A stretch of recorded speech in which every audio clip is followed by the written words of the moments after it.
آپ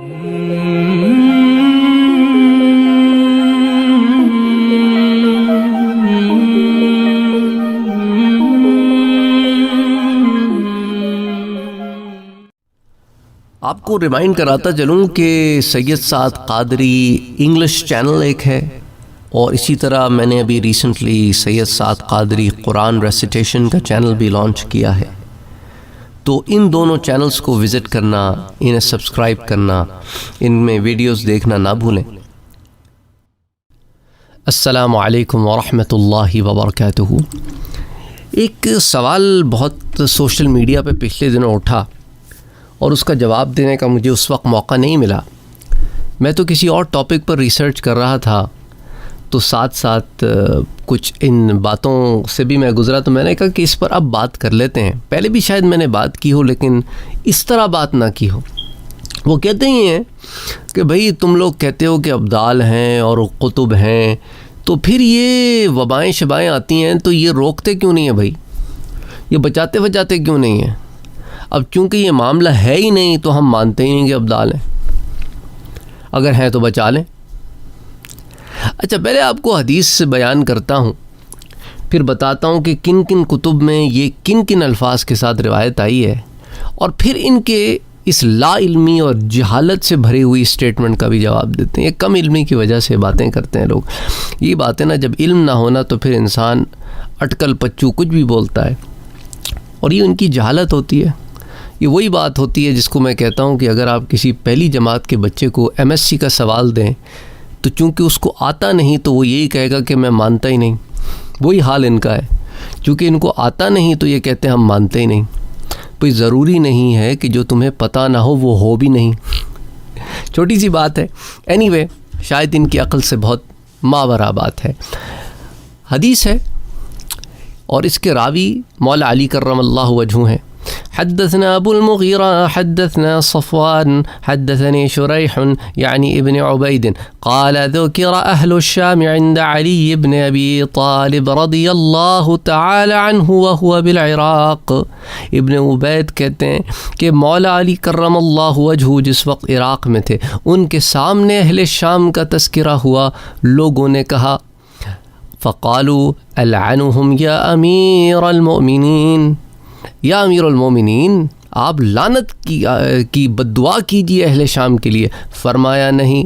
قال لا انی سمعت رسول اللہ صلی اللہ علیہ وسلم، مولا علی نے فرمایا کہ میں نے حضور اکرم صلی اللہ علیہ وآلہ وسلم کو یہ فرماتے ہوئے سنا کہ ابدال شام میں ہوتے ہیں۔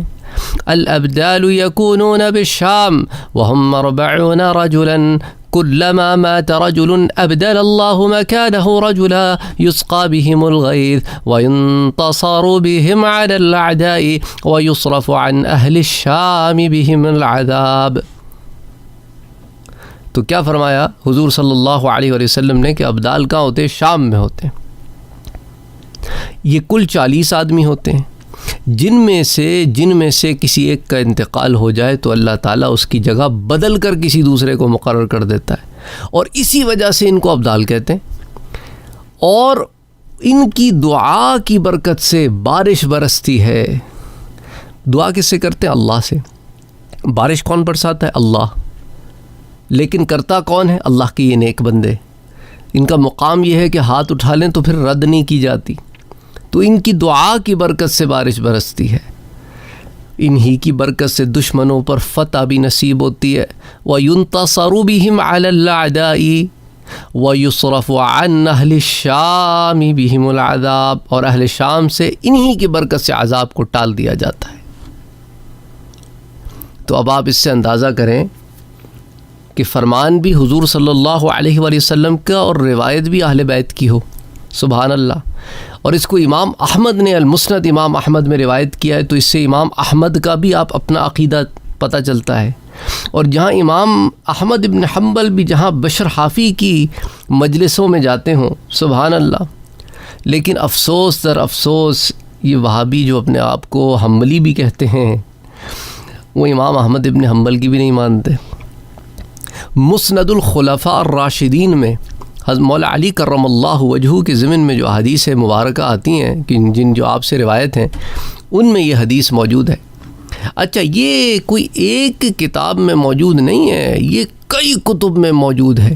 اسی سے ملتی جلتی ایک اور روایت آتی ہے مشکات شریف میں کہ مولا علی رضی اللہ تعالی عنہ سے بعض حدیث میں ابدال کے متعلق یوں ذکر آیا ہے کہ لوگوں نے گزارش کی کہ آپ اہل شام پر لعنت اور بددعا فرمائیں، تو مولا علی نے فرمایا کہ ایسا ہرگز نہیں کیا جا سکتا، اس لیے کہ میں نے تو حضور صلی اللہ علیہ وآلہ وسلم سے فرماتے سنا ہے کہ ملک شام میں 40 ابدال ہوتے ہیں، جن میں سے ایک کسی کی وفات ہو جاتی ہے تو اس کی جگہ دوسرا قائم مقام کر دیا جاتا ہے، اور یہ اللہ کی طرف سے فیصلے ہوتے ہیں، اور انہی کی برکت اور دعاؤں سے اللہ بارش برساتا ہے اور کفار اور دشمنوں کے خلاف اہل شام کی مدد کرتا ہے، اور انہی کی برکت سے اہل شام کے اوپر عذاب کو دور فرماتا ہے۔ تو اب یہ جھٹ سوال کرتے ہیں بھائی اگر شام میں 40 ابدال ہے تو اب شام کیوں جل رہا ہے؟ یہ سوال کرتے ہیں جہالت میں، اس کا جواب بھی دیں گے، فکر نہ کریں انشاءاللہ تعالی۔ پہلے ذرا روایت پہ بات کر لیں، ٹھیک ہے؟ تو اب اس کی تخریج تو مسند امام احمد میں ہو گئی، پھر الاحادیث المختارہ میں بھی ہے، الضیاء المقدسی کی جو ہے اس میں بھی یہی اسی سے ملتے جلتے الفاظ ہیں جو مسند امام احمد میں ہیں۔ اسی طرح جو ہے اتحاف المحرہ میں بھی آتی ہے جو ابن حجر عسقلانی کی لکھی ہوئی ہے، اس میں تو یہ الفاظ الابدال یکونون بالشام، وہی الفاظ ہیں۔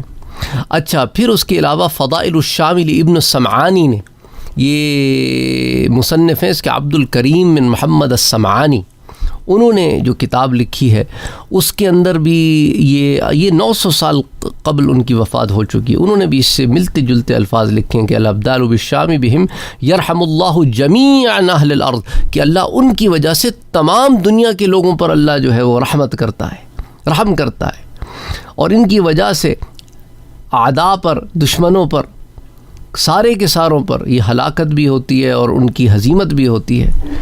اور پھر اسی طرح جو ہے تاریخ دمشق میں ابن عساکر بھی اس سے ملتی جلتی ایک روایت لاتے ہیں، اس میں بھی یہ الفاظ ہیں کہ الابدال یکونون بالشام وہم 40 رجلا، کہ ان میں سے کوئی مر جائے تو اس کی بدل اللہ تعالیٰ جو ہے کوئی اور بھیج دیتا ہے، اور پھر انہی کے وسیلے سے فیسقی بہم الغیث وینتصر بہم علی الاعداء، اسی طرح جو ہے وہ باقی معاملہ بھی اس روایت میں بھی اسی سے ملتے جلتے الفاظ ہیں۔ اور پھر تاریخ دمشق میں ابن عساکر کئی روایتوں کو لاتے ہیں، اور مولا علی کرم اللہ وجہہ سے ہی یہ روایتیں ہر کتاب میں موجود ہیں، الفاظ تھوڑے سے ادھر ادھر ہیں لیکن روایت جو ہے ان کا جو مین مغز ہے وہ ایک ہی ہے کہ الابدال یکونون وہم 40 رجلا۔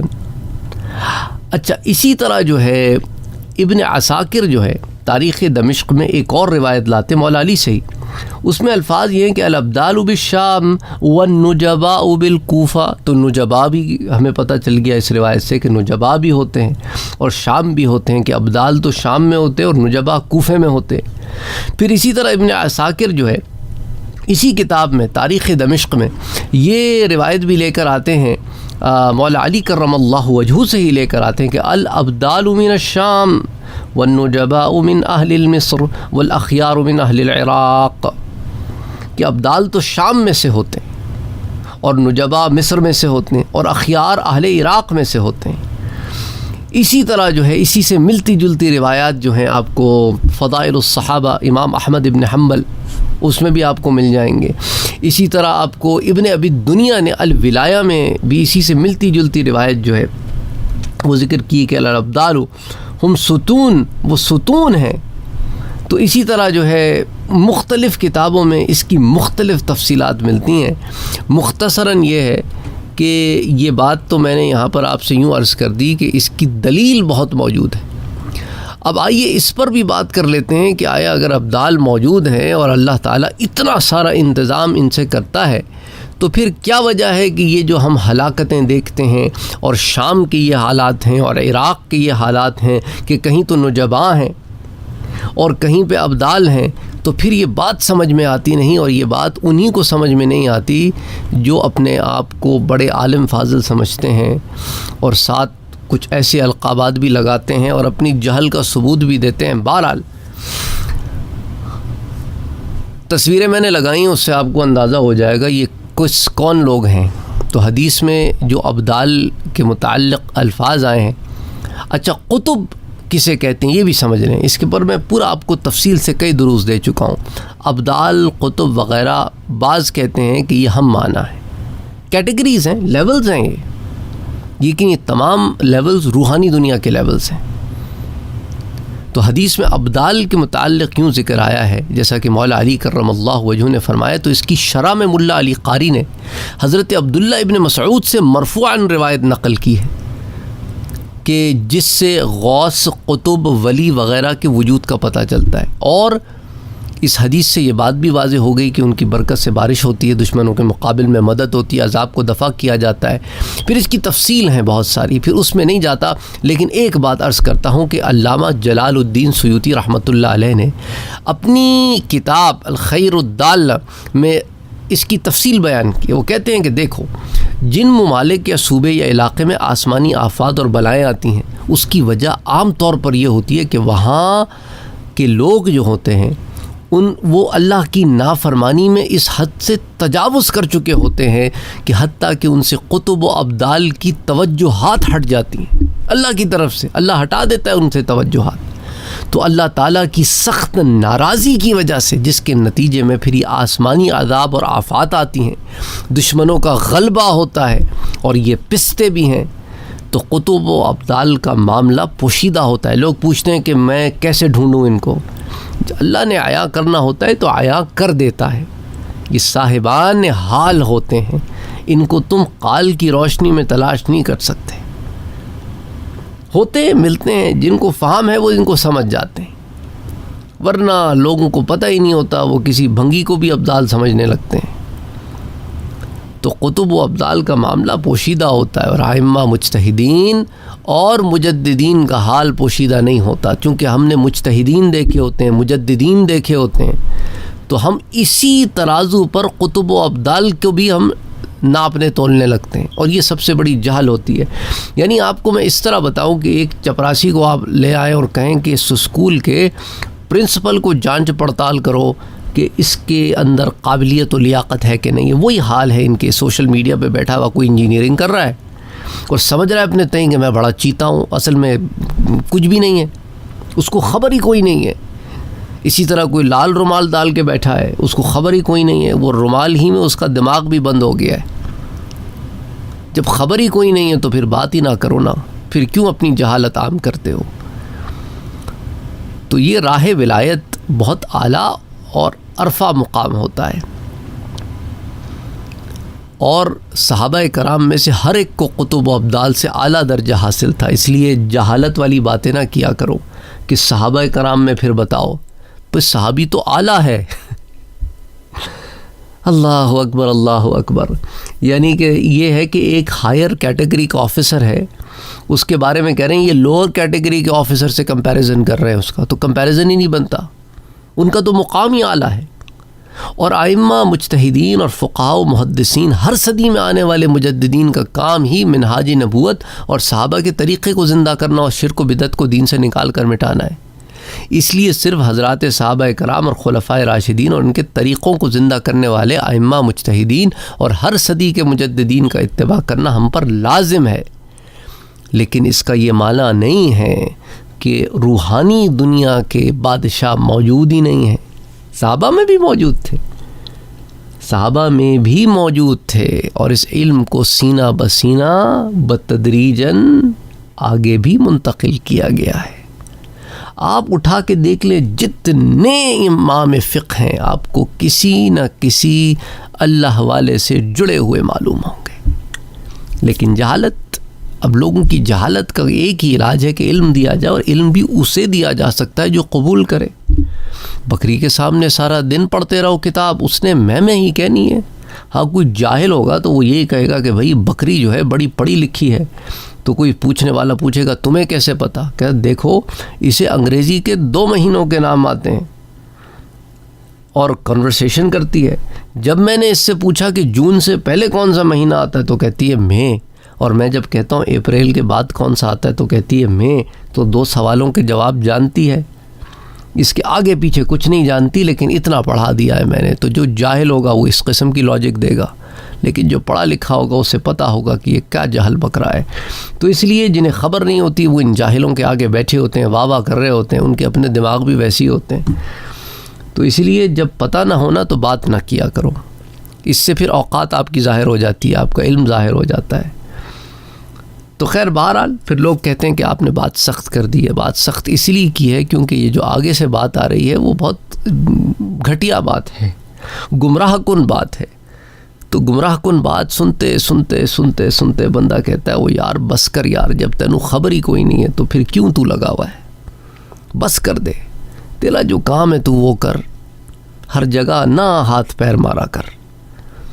السلام علیکم ورحمۃ اللہ وبرکاتہ. آپ کو ریمائنڈ کراتا چلوں کہ سید سعد قادری انگلش چینل ایک ہے, اور اسی طرح میں نے ابھی ریسنٹلی سید سعد قادری قرآن ریسیٹیشن کا چینل بھی لانچ کیا ہے.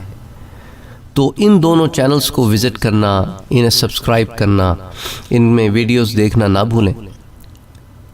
اگر آپ نے ابھی تک ہمارے چینل کو سبسکرائب نہیں کیا ہے تو سبسکرائب کا بٹن دبائیں, بیل کے آئیکن کو پریس کریں تاکہ آپ کو ریگولر نوٹیفیکیشن اپڈیٹس مل سکے اور آپ ہمیں ہمارے لائیو سیشنز میں بھی جوائن کر سکیں. ویڈیو پسند آنے کی صورت میں لائک, شیئر اور کمنٹ کرنا نہ بھولیں.